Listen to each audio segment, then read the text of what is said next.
Доўгі час панаваў стэрэатып, што хіп-хоп па-беларуску гэта нешта штучнае альбо нішавае. Маўляў, рэп павінен гучаць на англійскай ці ў крайнім выпадку на рускай мове. Але на пачатку 2000-х знайшлася пляцоўка, якая гэты міф разбурыла.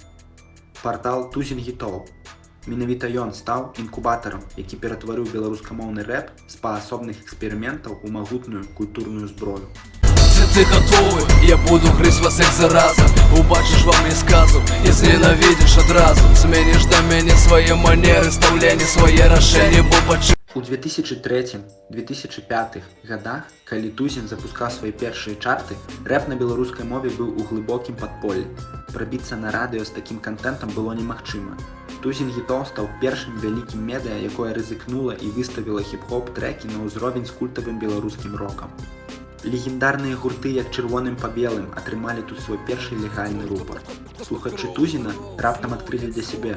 Рэп па-беларуску можа быць жорсткім, пратэсным і неймаверна качовым. Палаюць агні у нашых вачах душы. Мы ЧПБ адной крыві. Реалайз, уступаем выпалены шлях за сабой. Сапраўдны прарыў адбыўся напрыканцы 2000-х, і яго увасабленнем стаў рэпер Вінсент. Ягоныя трэкі ўзляталі на першыя радкі хіт-параду Тузіна. Партал даказаў, што беларускі рэп гэта не проста пацанскія разборкі, гэта інтэлектуальная лірыка і маніфест пакалення.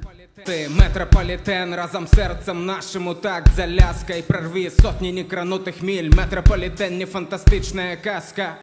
Больш за тое, Тузін актыўна прасоўваў рэп-эстэтыку праз свае спецпраекты. У межах знакамітай серыі «Перезагрузка» партал стымуляваў поп і рок-выканаўцаў дадаваць рэп-элементы ў свае трэкі і перакладаць іх на беларускую мову.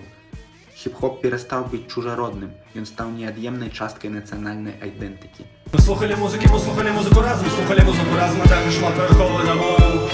Наши раны в сердце прымалі хвалі ветру, облока узор марснов. Які галоўны вынік гэтага ўплыву? Тузін Гітоў зрабіў беларускую мову ў рэпе моднай. Ён легітымізаваў гэты жанр у вачах патрыятычнай супольнасці, якая раней слухала толькі фолк ці рок. Партал паказаў маладым хлопцам з Мінска, Гродна ці Брэста: кахаць, любіць, бунтаваць і чытаць рэп на сваёй мове гэта крута. Без той базы, якую заклаў Тузін ФМ, сучасная беларуская урбан-сцэна выглядала б зусім інакш. Загнаны ў кут, свет,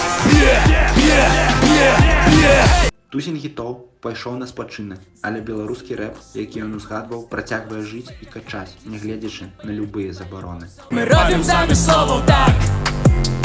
Мы палім, ходзім па вуглях, будуем лесвіцы дазораў.